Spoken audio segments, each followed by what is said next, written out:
নমস্কাৰ ছাত্ৰ ছাত্ৰীসকল, এতিয়া আমি আৰম্ভ কৰিবলৈ গৈ আছোঁ আমাৰ সপ্তমমান শ্ৰেণীৰ প্ৰথমখন অধ্যয়ন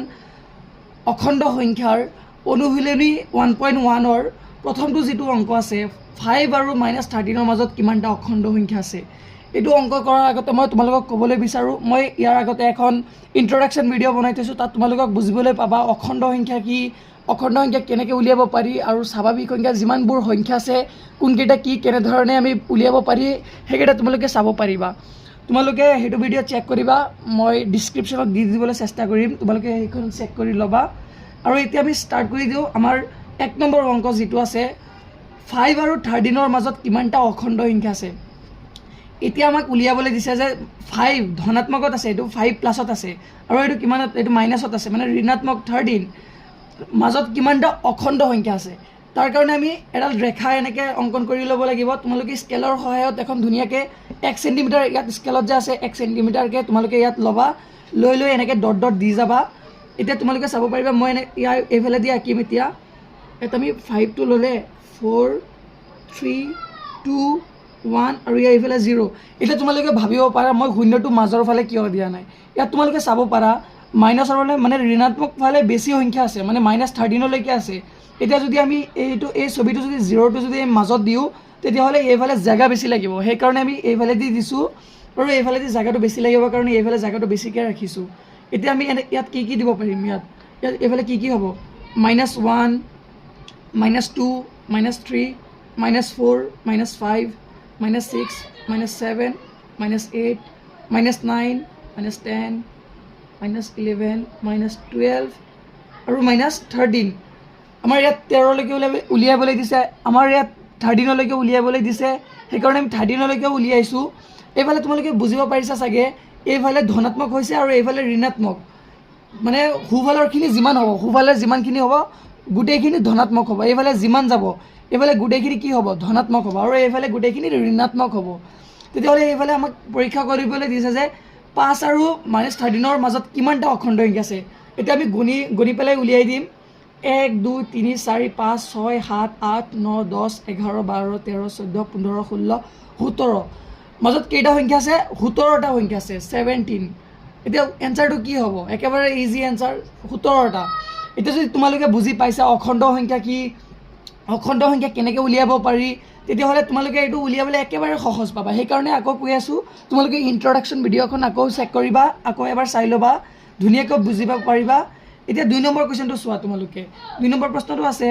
13 আৰু -13ৰ মাজত আটাইতকৈ ডাঙৰ আৰু আটাইতকৈ সৰু অখণ্ড সংখ্যা দুটা লিখা। প্ৰশ্নটোৱে কি কৰিছে প্ৰথমে সেইটো বুজিবলৈ চেষ্টা কৰিবা তোমালোকে। প্ৰশ্নটোৱে কি কৈছে, 13 আৰু -13ৰ মাজত, মানে +13, এইফালে এইটো -13 আছে, এইফালে এনেকৈ গৈ পেলাই +13 হৈ যাব। তেতিয়াহ'লে 13 আৰু -13ৰ মাজত আটাইতকৈ ডাঙৰ আৰু আটাইতকৈ সৰু সংখ্যা, সৰু অখণ্ড সংখ্যা দুটা লিখা। আটাইতকৈ ডাঙৰ কি হ'ব, মাইনাছত থাকিলে কি ডাঙৰ হ'ব নে সৰু হ'ব। মাইনাছ মানে কি, মাইনাছ মানে ঋণাত্মক ন, ঋণাত্মক থাকিলে কি ডাঙৰ হ'ব জানো, ঋণাত্মক মানে সৰু, আটাইতকৈ সৰু, আৰু ধনাত্মক মানে কি আটাইতকৈ বেছি ন। তেতিয়াহ'লে 13ৰ আটাইতকৈ ডাঙৰ যিটো হ'ব, ডাঙৰটো কিমান হ'ব, ডাঙৰটো হ'ব 12, কাৰণ 13ৰ ভিতৰত আছে। 13 আৰু +13 আৰু -13ৰ মাজৰ আটাইতকৈ কৈছে। যদি আমাৰ মাজৰ কোৱা নাথাকিলেহেঁতেন তেতিয়াহ'লে আমি ডাইৰেক্টলি 13 লিখিব পাৰিলোহেঁতেন, কিন্তু ইয়াত কৈছে 13 আৰু -13ৰ মাজৰ সংখ্যা কৈছে, সেইকাৰণে আমি -13 আৰু +13ৰ মাজত কি আছে ডাঙৰ আটাইতকৈ 12। তেতিয়াহ'লে ইয়াত কি হ'ব, ডাঙৰটো হ'ব 12, আৰু এইফালে চোৱা আটাইতকৈ সৰু কি হ'ব 12, -12। -12টো কিয় হ'ব, কাৰণ এইটো মাইনাছত আছে, মাইনাছত থাকিলে যিকোনো বস্তু, এতিয়া ধৰি লোৱা তোমাৰ তাত -10 টকা আছে, -10 টকা মানে কি তোমাৰ তাত ঋণৰ 10 টকা আছে, আৰু যদি +12 টকা থাকে তেনেকৈ +12 টকা আৰু -12 টকা মানে কি বুজায়, -12 টকা মানে তোমাৰ ঋণৰ 12 টকা আছে আৰু +12 টকা মানে তোমাৰ নিজৰ টকা আছে। তেতিয়াহ'লে কোনটো বেছি হ'ব, তোমাৰ নিজৰটো বেছি হ'ব নে ঋণৰ যিটো আছে সেইটো বেছি হ'ব। অবভিয়াছলি +12 যিটো আছে তোমাৰ নিজৰ 12 টকা যিটো আছে সেইটোহে ডাঙৰ হ'ব। তেতিয়াহ'লে ডাঙৰটো কি হ'ব, এনচাৰটো হ'ব ডাঙৰ 13 আৰু -13ৰ মাজত আটাইতকৈ ডাঙৰ যিটো সংখ্যা হ'ব, আটাইতকৈ ডাঙৰ অখণ্ড সংখ্যা যিটো হ'ব সেইটো হ'ব +12, আৰু আটাইতকৈ এইটো ডাঙৰটো হ'ব 12, আৰু আকৌ আটাইতকৈ সৰু অখণ্ড সংখ্যা কোনটো হ'ব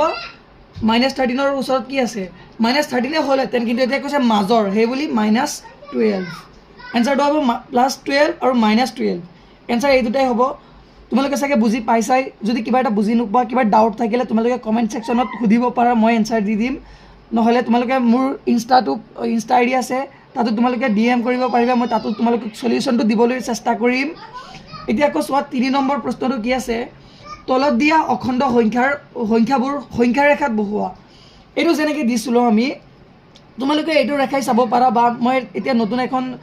ৰেখা অংকন কৰি পেলাই দেখুৱাই দিম তোমালোকক ইয়াত কি দিছে -6 4 -10 5 -1 তোমালোকে যদি বুজি পাইছা ৰেখাটো কেনেকৈ অংকন কৰিব লাগে আকৌ অখণ্ড সংখ্যাটো কেনেকৈ বহাব লাগে তোমালোকে এতিয়া গম পাবা তোমালোকক এখন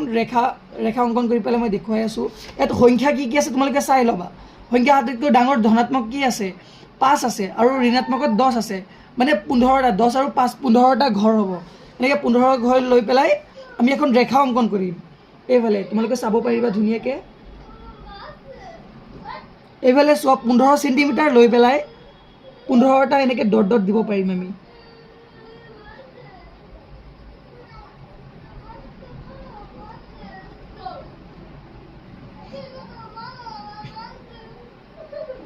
এনেকৈ 15 চেণ্টিমিটাৰত 15টা ঘৰ হ'ব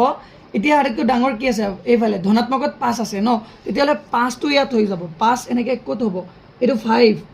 ইয়াত যেনেকৈ দিছিলোঁ এইটো মানে ঋণাত্মকত বেছি ঘৰ আছে কাৰণে ঋণাত্মকৰ ঘৰকেইটা বেছিকৈ ৰাখিছোঁ আকৌ এইফালে কি হ'ব 4 আছে ইয়াত 4 ইয়াত 3 হ'ব ইয়াত 2 হ'ব ইয়াত 1 ইয়াত 0 -1 -2 -3 -4 -5 -6 -7 -8 -9 আৰু এইফালে এটা ঘৰ -10 তোমালোকে ধুনীয়াকৈ অংকন কৰি ল'বা মোৰ এইটো দিয়া নাছিলোঁ কাৰণে ইয়াত দিয়া নহ'ল এতিয়া চোৱা তোমালোকক কি দিছে বহাবলৈ -6 প্ৰথমে দিছে -6 তেতিয়াহ'লে চোৱা ইয়াত -6 ক'ত আছে ইয়াত আছে -6 তেতিয়াহ'লে এইটো হ'ব এটা -6 এনেকৈ পইণ্ট দি দিবা এইটো -6 পিছত কি আছে 4 ধনাত্মকত আছে 4 মানে কি এইটো মাইনাছত আছে জানো এইটো প্লাছত আছে এইটো 4 পিছত কি আছে পিছত আছে আমাৰ -10টো চোৱা -10টো একেবাৰে শেষত আছে তোমালোকে -10টো এনেকৈ ৰাউণ্ড দি দিবা এইটো -10 আৰু কি আছে 5টো একেবাৰে কাষতে আছে এইটো 5 তোমালোকে আৰু যদি ভাবা যে আৰু ঘৰ কেইটামান এইফালে দি বহাই দিবা তেতিয়াহ'লে বহাই দিব পাৰিবা মই মানে স্কেল দি ইমানখিনিয়ে দিছোঁ তোমালোকে বহাই দিব পাৰিবা একো প্ৰব্লেম নহয় ভুল নহয় আৰু পিছত কি আছে -1 এইটো -1 এইটোৰ এনচাৰ এইটোৱে হ'ব এনেকৈ আমি ধুনীয়াকৈ ৰাউণ্ড চিন দি পেলাই মানে এনচাৰটো আমি দি দিব পাৰিম এনেকৈ আঁকিলে তোমালোকক মাৰ্ক কোনেও নাকাটে ফুল মাৰ্কছ পাই যাবা আকৌ এইটো যদি তোমালোকে বুজি নোপোৱা যে কেনেকৈ হ'ল কেনেকৈ ৰাউণ্ড চিন দি পেলাই কেনেকৈ কি হ'ল সেইটো তোমালোকে সুধিব পাৰা ইয়াত টান বস্তু একো নাই এইটো চোৱা এইফালে 5 আছে এইফালে 0টো এইটো ছাইডত ৰাখিছোঁ কাৰণ নহ'লে এইফালেদি জেগাটো নহ'ব এইটো যিমানে দিম ইমানে বাঢ়ি যাব আকৌ সেই বুলি ইয়াত 5টো ৰাখি দিছোঁ 5টো ৰাখি পেলাই ইয়াত 0 দি পেলাই ইয়াত 10 আছে মাইনাছলৈকে সেইকাৰণে ঋণাত্মকৰ 10টো আমি একেবাৰে কাষত ৰাখিছোঁ এতিয়ালৈকে তোমালোকে নেক্সট প্ৰশ্নলৈ মন কৰা নেক্সট প্ৰশ্নটো আছে